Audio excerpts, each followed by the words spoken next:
अस्सलाम वालेकुम, welcome back to Khan's to sense. I hope you are doing good. जैसा कि पिछली वीडियोस में हमने इंग्लिश ग्रामर सीरीज स्टार्ट की है, जिसमें हम अभी तक कर चुके हैं present simple tense, past simple tense and continuous tenses. आज की वीडियो का जैसे टाइटल है परफेक्ट टेंस। परफेक्ट टेंस के हम फर्द तीनों टाइप सीखेंगे, present perfect, past perfect and future perfect tense. Perfect tense दरअसल उन तमाम जुमलों के लिए इस्तेमाल किया जाता है जिसमें हमारे ये इंडिकेशन होता है कि काम मुकम्मल हो चुका है। अब अगर हम बात करते हैं प्रेजेंट परफेक्ट टेंस की, तो वो उन तमाम जुमलों के लिए इस्तेमाल होता है जैसे कि आप कहते हैं कि कोई काम जो मुकम्मल हो चुका है, या कोई काम जिसने पूरी तरह मुकम्मल कर लिया है और आप उसका इफेक्ट बता रहे हैं। फॉर एग्जांपल, वो दीवार को रंग कर चुका है, वो तमाम बिस्किट खा चुके हैं। मीन्स वो एक जो चीज़ थी वो तो ख़त्म कर लिया, वहाँ पे और मज़ीद कोई चीज़ नहीं रहती। तो ऐसे जुमलों के लिए हम यूज़ करते हैं परफेक्ट टेंस। अब परफेक्ट टेंस सीखने से पहले आपने एक चीज़ माइंड में रखनी है कि परफेक्ट टेंस चाहे प्रेजेंट है, पास्ट है या फ्यूचर है, आपने हमेशा थर्ड फॉर्म ऑफ वर्ब का इस्तेमाल करना है। प्रेजेंट, पास्ट, फ्यूचर जो भी है, आपने थर्ड फॉर्म ऑफ वर्ब का इस्तेमाल करना है। आप इसको ऐसा याद कर लेंगे जैसे हम कहते हैं simple tense, continuous tense, perfect tense and perfect continuous tense. तो जो थर्ड नंबर में हमारे पास परफेक्ट टेंस आता है, इसलिए परफेक्ट टेंस में हम हमेशा थर्ड फॉर्म ऑफ वर्ब का ही इस्तेमाल करेंगे। सबसे पहले हम सीखते हैं प्रेजेंट परफेक्ट टेंस, और प्रेजेंट परफेक्ट टेंस सीखने से पहले हम सीखेंगे has and have. Perfect tense का इस्तेमाल करते वक्त हम has, have, had, will have का इस्तेमाल करते हैं अकॉर्डिंग टू द कि वो प्रेजेंट टेंस है, पास्ट टेंस है या फ्यूचर टेंस है। प्रेजेंट परफेक्ट टेंस सीखते वक्त हम इस्तेमाल करते हैं या हैज़ या हैव। ये डिपेंड करता है कि काम करने वाला जो एक्टर है या जो सब्जेक्ट है वो क्या है। अगर हमारे पास सब्जेक्ट सिंगुलर है, सिंगुलर माना एक है, तो हम इस्तेमाल करते हैं हैज़। इसी तरह अगर हमारा सब्जेक्ट प्लूरल है, काम करने वाले ज़्यादा हैं, तो हम तब इस्तेमाल करते हैं हैव। अब हैज़ की एग्जांपल देख लेते हैं, जैसे कि he, she, it, name of a person, या कोई भी एक सिंगुलर चीज़ जो होगी उसके लिए हम इस्तेमाल करेंगे हैज़। इसी तरह हैव की अगर बात की जाए प्लूरल में, जैसे आते हैं वी, यू, दे, या कोई भी चीज़ जो कि प्लूरल है, एक से ज़्यादा है। हाँ, एक कैटेगरी हमारे पास ये है कि आई की भी जो है वो हम हैव की कैटेगरी में इसको लेकर आते हैं। ये आप याद रखें, I is a special case. आई के साथ हम इस्तेमाल करते हैं हैव। ये हो गया हमारे पास हैज़ और हैव। क्या आपको हैज़ और हैव का डिफरेंस मालूम हो गया कि अगर आपका सब्जेक्ट मीन्स काम करने वाला सिंगुलर है, एक है, तो आप हैज़ का इस्तेमाल करेंगे। अगर आपका काम करने वाले लोग ज़्यादा हैं, प्लूरल है, तो आप किसका इस्तेमाल करेंगे, हैव का। इसी तरह एक और चीज़ ये भी याद रखने की टिप जो है कि अगर सब्जेक्ट सिंगुलर है, सिंगुलर किससे स्टार्ट होता है, एस से, तो आप ये याद रख लें कि जो आपका हैज़ है वो भी एस है उसमें। तो सिंगुलर सब्जेक्ट के साथ हैज़ आएगा, प्लूरल। अब हैव की स्पेलिंग ज्यादा है, तो अगर सब्जेक्ट प्लूरल है तो आपने हैव का इस्तेमाल करना है। आई hope that it is clear कि अगर आपका सब्जेक्ट सिंगुलर है, मानी कि एक है, तो आपने हैज़ का इस्तेमाल करना है क्योंकि हैज़ में भी एस आता है।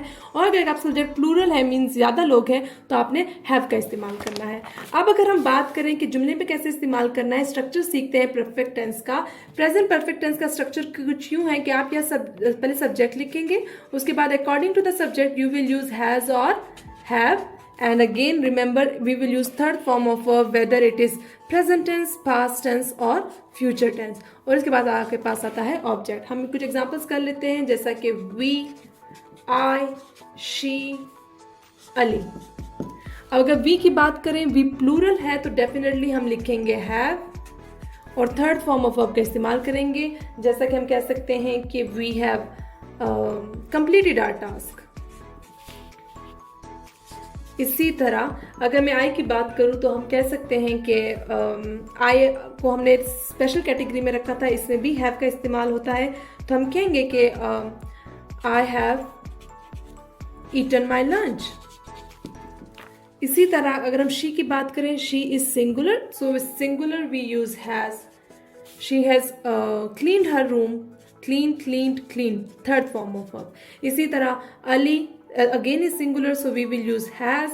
Ali has read the story, read, red, red, read the story.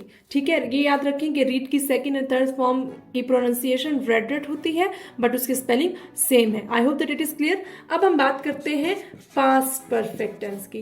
Past perfect tense में अगेन वही रूल है कि आपने थर्ड फॉर्म ऑफ वर्ब का इस्तेमाल करना है, और इसमें आसान चीज़ ये है कि आपने सब्जेक्ट को नहीं देखना कि सब्जेक्ट सिंगुलर है, प्लूरल है, कुछ भी है। Perfect tense, past perfect tense में आपने सिर्फ और सिर्फ हैड का इस्तेमाल करना है, चाहे वो आई है subject, we, you, they, Ali, Ayesha, she, he, कुछ भी है सब्जेक्ट, तमाम के तमाम सब्जेक्ट के साथ आपका सिर्फ और सिर्फ इस्तेमाल होगा हैड।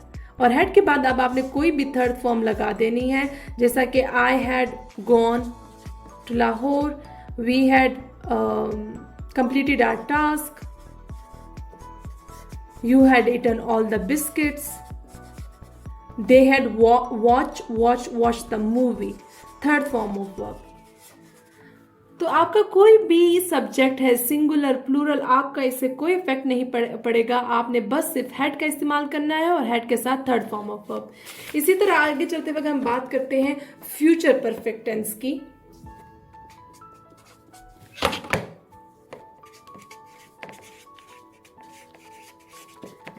अगेन फ्यूचर परफेक्ट में जैसे मैंने आपको बताया है कि आपने हमेशा थर्ड फॉर्म का इस्तेमाल करना है, और फ्यूचर टेंस का जब भी नाम आता है हमें पता होता है या विल इस्तेमाल होगा या शेल। मोस्टली अब शेल ऑब्सोलीट हो गया है तो आप विल पे ही फोकस करें। जैसे कि आई वी के साथ शेल आता है, बाकियों के साथ विल आता है, लेकिन आप विल का इस्तेमाल कर लें, इसमें भी कोई बुराई नहीं है। आपका आएगा सब्जेक्ट, अगेन सब्जेक्ट कुछ भी है, आपने लिखना है विल, विल के बाद आप लगाएंगे हैव। यहाँ पे हैज का कोई काम नहीं है, हैज सिर्फ प्रेजेंट टेंस में यूज होगा। विल हैव, और अगेन इसमें कोई शक नहीं होगा कि हमने कौन सा फॉर्म ऑफ यूज करना है, third form of verb, and उसके बाद आपका आता है ऑब्जेक्ट। कुछ इसकी एग्जांपल्स हम देख लेते हैं फ्यूचर परफेक्ट टेंस की। फ्यूचर परफेक्ट टेंस की एग्जांपल्स में सब्जेक्ट का आप लोग का कोई सरोकार नहीं है, कुछ भी सब्जेक्ट है, I, we, you, they, he, she, हमने इस्तेमाल करना है विल हैव ही। जैसे कि अब मैं कहती हूँ ही will have painted the wall, painted, वो तब तक दीवार की पेंट कर चुका होगा, painted the wall।